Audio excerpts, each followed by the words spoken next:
IMF से पाकिस्तान को मिलने वाली इमदाद के बाद आलमी इदारा ये सोच रहा है कि पाकिस्तान में महंगाई कम और बेरोज़गारी ख़त्म हो जाएगी, लेकिन ग्राउंड पर हकीकत यह है कि हुकूमत ने 40 दिनों में 3 बार इजाफा करते हुए बिजली के फ़ी यूनिट पर 4 रुपये बढ़ा दिए और मार्केट्स में नाजायज़ मुनाफाखोरी का ये आलम है कि जिस चीज़ पर नाजरीन एक बार पैसे बढ़ जाएँ, ये मुमकिन ही नहीं कि पाकिस्तान में उसमें कमी आए या फिर से नीचे गिरे। बिल्कुल ऐसा ही है। हमारे पास जो चीज़ एक बार बढ़ जाती है वो कम नहीं होती है। जैसे कि मिसाल ले लीजिए आप, फ्यूल पेट्रोल गैस जितनी भी इकसाम है इसकी, बढ़ते तो इस पर 25-25-30 रुपये और कम होते हैं जी 50 पैसे, 1 रुपये 10 पैसे, 30 पैसे। तो इस कमी का कोई ख़ास फ़ायदा खातिर का होता नहीं है, लेकिन मईशत पर बात करने के लिए आज हमारे साथ कुछ मेहमान भी मौजूद बिल्कुल मेहमान भी होंगे। मैं ये भी बता दूं कि IMF का ये मानना है कि रवा माली साल में पाकिस्तान की मुआशी शरह नमू बढ़ जाएगी और बेरोजगारी 8.5% से कम होकर 8% पर आने का इम्कान है। माली साल जो 2023 है इसमें पाकिस्तान में महंगाई की शरह 29.6% रही और माली साल 2022 में पाकिस्तान में महंगाई की शरह 12.1% थी। ये सारी सूरत हाल थी और एक्सपेक्टेशन अब ये है कि अब आगे जो नई हुकूमत बनेगी, इंशाल्लाह नई हुकूमत जब बनेगी IMF के पास फिर जो आना होगा उससे पहले उनके शराइत पूरे करना बहुत ज़रूरी है, अदरवाइज़ आगे मुश्किल बन सकती है।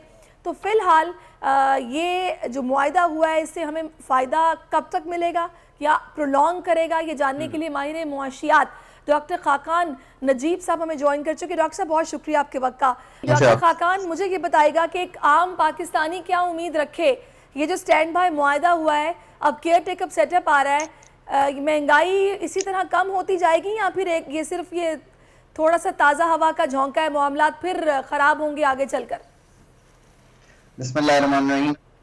एक तो ये देखें कि पाकिस्तान के लिए इस वक्त अपने ये जो माली खसारे यानी कि जो बैलेंस ऑफ पेमेंट्स जिसको हम कहते हैं उसको संभालने के लिए, डॉलर्स को इंश्योर करने के लिए और जिस डॉलर लिक्विडिटी क्रंच में पाकिस्तान फंसा हुआ है उससे बाहर आने के लिए IMF को एज एन एंकर यूज करना बहुत जरूरी था। हमने 9th रिव्यू जो पिछला था, एक मिनट डॉक्टर साहब, थोड़ा सा मैं चाहूंगी कि इसके अंदर मैं ऐड कर दूं ताकि आपको भी आसानी हो। अभी कल ही हमारे वज़ीर-ए-आज़म की तरफ से एक बयान आया है कि अब हम केयर टेकअप सेटअप की तरफ जा रहे हैं, चीज़ें बेहतरी की तरफ जा रही हैं, तो सियासी इस्तेहकाम आ गया जिसकी वजह से अब मुआशी इस्तेहकाम की तरफ अब बढ़ रहे हैं, चीज़ें अब बेहतर हो रही हैं। ये इम्पैक्ट कर रहा है सियासी इस्तेहकाम? देखिए ना, IMF का माहिदा जो है या IMF के साथ हमें एक स्टैंड बाय अरेंजमेंट जिसे कहते हैं, ये एक निहायती ज़रूरी जुज़ है किसी भी माशी इस्तेहकाम का इस वक्त मुल्क में। मैक्रो इकोनॉमिक स्टेबिलिटी जिसको हम कहते हैं, उसके लिए पाकिस्तान को इस वक्त IMF को एज एन एंकर साथ रखना ज़रूरी था।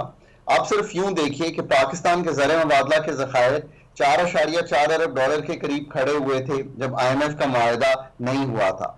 जैसे ही SLA जिसको हम स्टाफ लेवल एग्रीमेंट कहते हैं और फिर बोर्ड हुआ, पाकिस्तान के ज़खायर हैव लिटरली डबल्ड।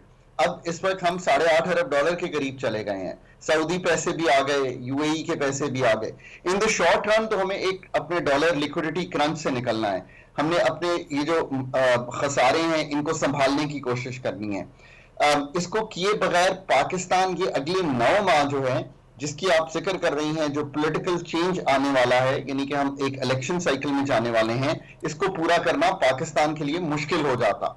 और पाकिस्तान की जो सारी मार्केट्स थी वो एक डिफॉल्ट को अपने जहन में रखकर ट्रेड कर रही थी। अच्छा खान साहब, अभी तो देखें, अभी माहौल अभी चेंज नहीं हुआ है। अगस्त की डेट दी गई है कि अगस्त में जो है वो केयर टेकर सेटअप जो है वो आ जाएगा और अभी भी काफी वक्त बाकी है अगस्त आने में। तो क्या ये जो सिचुएशन अभी डेवलप हो रही है ये उस वक्त तक भी बरकरार रहने दिखाई दे रही है आपको? देखिए, अभी तो हम चूंकि स्टेट बैंक के रिजर्व्स को बिल्ड कर रहे होंगे और अपने जो बजट के अहदाफ हैं उनको उस फ्रेमवर्क के मुताबिक चला रहे होंगे जो हमने IMF से भी तय किए हैं और जो हमने बजट में रखे हैं। इसी तरह हम कुछ एनर्जी की कीमतें जो हैं वो तब्दील कर रहे होंगे। ये सारा कुछ लोगों पर तो आसान नहीं होगा, इसलिए कि नए टैक्सेस का इजरा भी हुआ है, एनर्जी की प्राइसेस में भी तब्दीली होनी है। पर ऑन दी अदर हैंड आपको थोड़ी सी तकवीयत इस तरह मिलेगी कि इन द शॉर्ट रन अगर आपके डॉलर्स आएंगे तो जो आपकी सप्लाई साइड है वो बेहतर हो जाएगी। अगर सप्लाई साइड बेहतर होगी और डॉलर आने से आपकी इवन जो फॉरेन एक्सचेंज मार्केट एक ही तरफ चल रही थी कि यानी कि वीकनेस आ रही थी, उसको भी तकवीयत मिलेगी तो इंपोर्टेड इन्फ्लेशन थोड़ी सी कम होगी। But overall in the short run ये सिर्फ एक थोड़ी सी स्टेबिलिटी आपको दिखाई देगी। ऐसा नहीं है कि पाकिस्तान के जो कलीदी मसाइल हैं वो कोई हल हो जाएंगे, ना ही वो अगले 3 से 4 या 6 या 8 माह में एक केयर टेकर सेटअप हल कर सकता है, ना ही एक हुकूमत जो जा रही हो वो उनको हल कर सकती है। हमारे मसाइल बहुत डीप हैं।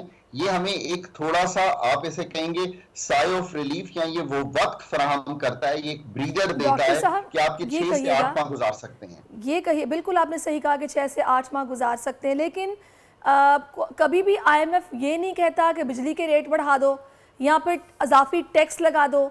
IMF जब भी बात करता है वो इस्लाहात की बात करता है, ये आपने भी देखा होगा, हमने भी यही सुना है।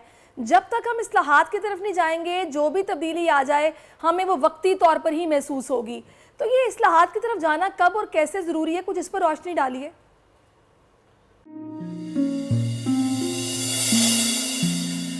अपना घर यूं मईशत का पहिया भी घूमेगा, मजदूर भी सर उठा के जिएगा, आएगा।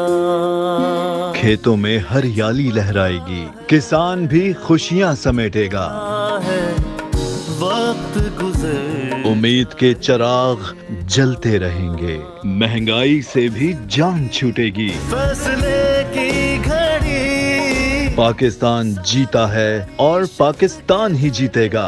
बोल बनेगा अवामी मसाइल की आवाज, पड़ेंगे कठिन फैसले, बात होगी मसाइल की लेकिन हल के साथ।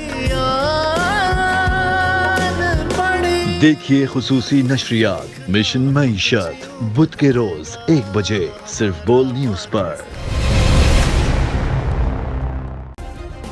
सब्सक्राइब करें और बेल दबाएं ताकि कोई खबर रह न जाए।